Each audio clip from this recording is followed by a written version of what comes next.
Class 7 Geography, Chapter 6 Natural Vegetation and Wildlife. Students, when you will see your textbook, the first paragraph is based on Salima's story. Salima, she is moving towards a summer camp with her classmates. She had gone to visit Manali in Himachal Pradesh. While reaching at this place, while moving from one place to different place from Manali to Rohtang Pass, while doing this tracking, she's visit all the places and she noticed about the different vegetations, like in the foothills of the Himalayas she had seen the sal and teak trees. While moving towards above, she is seeing towards the tall trees with conical shapes with so many canopies, and the glaciers are also there, so you can see the ice fall and all this in these areas. While moving towards more above, she's seeing that some areas where small grasses are there, otherwise there are hardly some trees. So this is the main features what she saw while moving from this Manali area towards the Rohtang Pass. While traveling, she visited these all areas. So everything was different from one place to different places. So finally, she noticed that the factors which influence the natural vegetation and wildlife are relief. Relief means the land surface. So the land surface, how it is, the soil is fertile or not. It is according to the height also.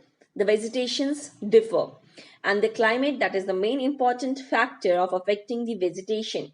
That is temperature and humidity, photoperiod, and the precipitation means rainfall.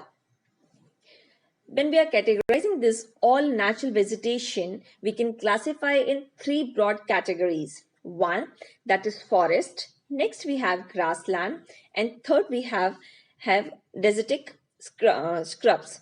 So these all are the three main categories which we can categorize these all natural vegetations.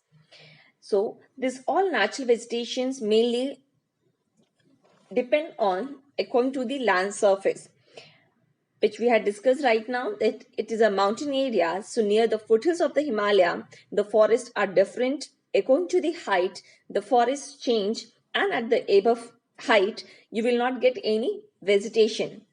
It's full of glaciers. So this is the difference according to the height. So how this when people move from lower portion towards the higher portion in the mountain areas, they feel extremely cold, so the temperature is changing, and according to this the vegetation also differ. Types of forest. Students, for understanding the types of forests, first of all, it's important to know about the tropical areas. So this area, which is shown with the red color, which is close to the equator, that all area come under the tropical areas. More above to the Tropic of Cancer and down to the temperate, this Tropic of Capricorn, you can see the temperate zone in the northern hemisphere and in the southern hemisphere. So according to this, we can categorize the different types of forest. So the first one is tropical evergreen forest. Tropical evergreen forest means that forest which are grown in this red color, which is shown here in that areas. So layers of rainforest. When we are talking about the tropical evergreen forest, it means for the whole year they are fully green. They never shed their leaves for the whole year.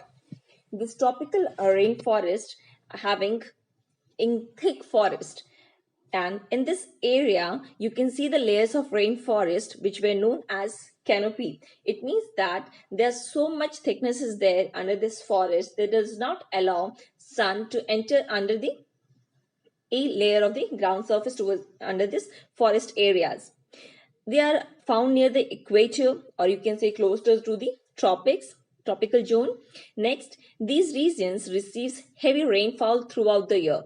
For the whole year, this area receives heavy rainfall. Thick canopy are found in these regions. Main trees which are found here that are mahogany, ebony, and rosewood. The tropical evergreen forest in Brazil is known as the lungs of the earth. So mainly these all are the animals which are found in this rainforest, as like tiger, lemur, elephant, and this snake that is known as anaconda snake. Next, we are moving towards the tropical deciduous forest. These forests are mainly used to shed their leaves in a particular season, and that's why it's known as deciduous forest. These forests are mainly grown where the rainfall is between 70 to 200 centimeter rainfall in between.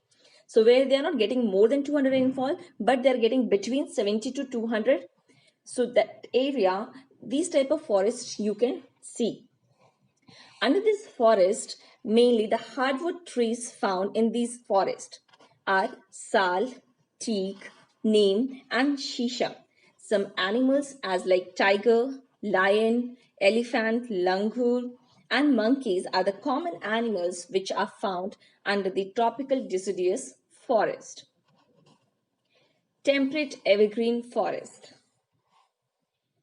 Temperate evergreen forests are located in the mid-latitudinal coastal region. So you can see this dark color areas where these type of temperate evergreen forests are found. For example, in the southeast USA, South China, and the southeast Brazil portion, little portion of this Europe, these all area where these type of forests are found. Mainly under this forest, the main trees are oak, pine, and eucalyptus. Next, we are moving towards the temperate deciduous forest. Temperate deciduous forest, these forests are mainly found where you can see the dark green color had been shaded as like eastern part of this USA, China, New Zealand, Chile, and some portion of this European countries. They shed their leaves in dry season. That's why they were known as deciduous forest. Next, mainly under these trees, the main important trees are oak, ash, beech, etc. If we will see some more animals which are found here, so you can see this diagram mainly as like rabbit, fox, raccoon, on woodpecker. So these all are the animals which are found in the temperate deciduous forest. Mediterranean vegetation. Mediterranean vegetations mostly found in the areas around the Mediterranean Sea in Europe, Africa, and Asia. Hence, the name is given Mediterranean vegetation. You can see under this world map the red color portion where shown where the Mediterranean vegetations are found. These kind of vegetations is also found outside the actual Mediterranean region in California, in the USA, Southwest Africa, Southwestern South of America, and Southwest Australia. These regions are marked for hot, dry summers and mild, rainy winters. Mainly, these all are the main important citrus fruits which are grown here as like oranges, figs, olives, and grapes are commonly cultivated in these all areas. Next, we are going to discuss about the coniferous forest. In the higher latitudes, 50 to 70 of northern hemisphere, the spectacular coniferous forests are found. These were also known as taiga. These forests are also seen in the higher altitudes. Trees are tall and narrow, so snow will slide off the branches without breaking them.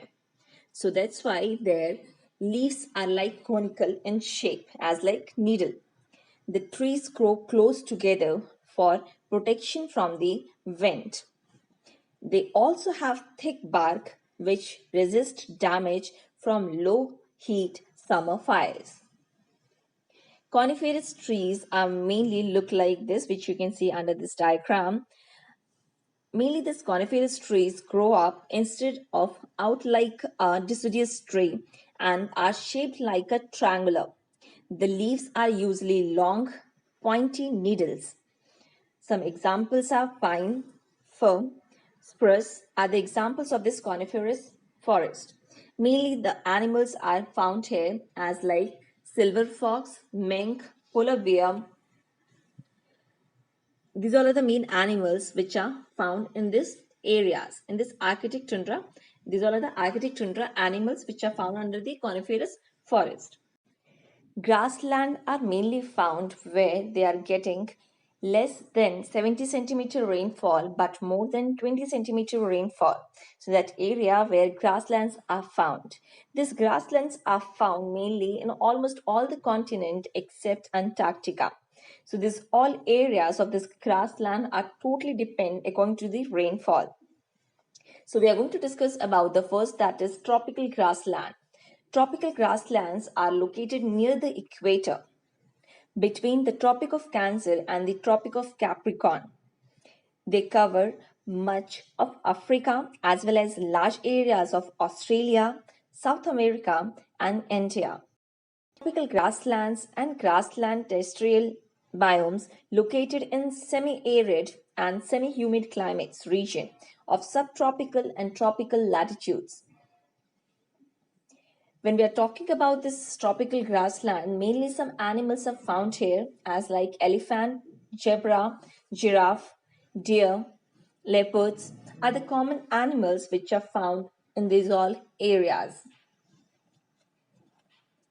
Next, we have temperate grassland. Temperate grasslands are located in the mid latitudes. Temperate grasslands are home to many large herbivorous animals. Some of these include bison, gazelles, zebras, rhinoceros, and wild horses. Temperate grasslands are composed of a rich mix of grasses and forbs and underlain by some of the world's most fertile soil. Students, you know these grasslands are known by the different names in different region as like tropical grasslands in East Africa were known as savanna, and Brazil were known as campos, in Venezuela known as llanos, and this temperate grassland in Argentina were known as pampas, in North America known as prairie, in South Africa known as veld, and in Central Asia were known as steppe, and in Australia known as down. So these are the different names given to the grasslands in different areas. Next we have thorny bushes.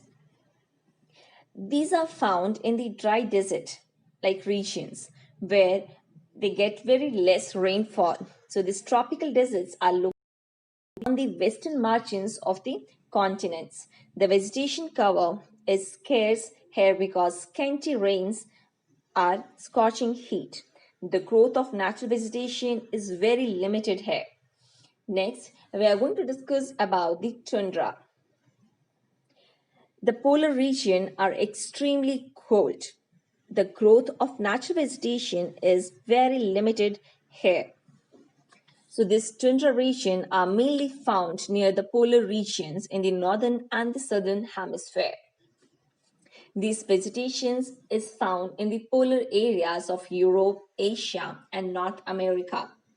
The animals have a thick fur and thick skin to protect themselves from the cold climatic conditions. Seal, Arctic owl, polar bear, and snow foxes are some animals which are found. So again, we are moving towards the ending paragraph where Salima's father showed her some photographs of thick forest. In some of the photographs, Salima observed that people were cutting trees. It means the deforestation which she can see under this diagram. So when she saw this all, now she started thinking that these all trees are cut down today just for the settlement of people or for doing agriculture purpose.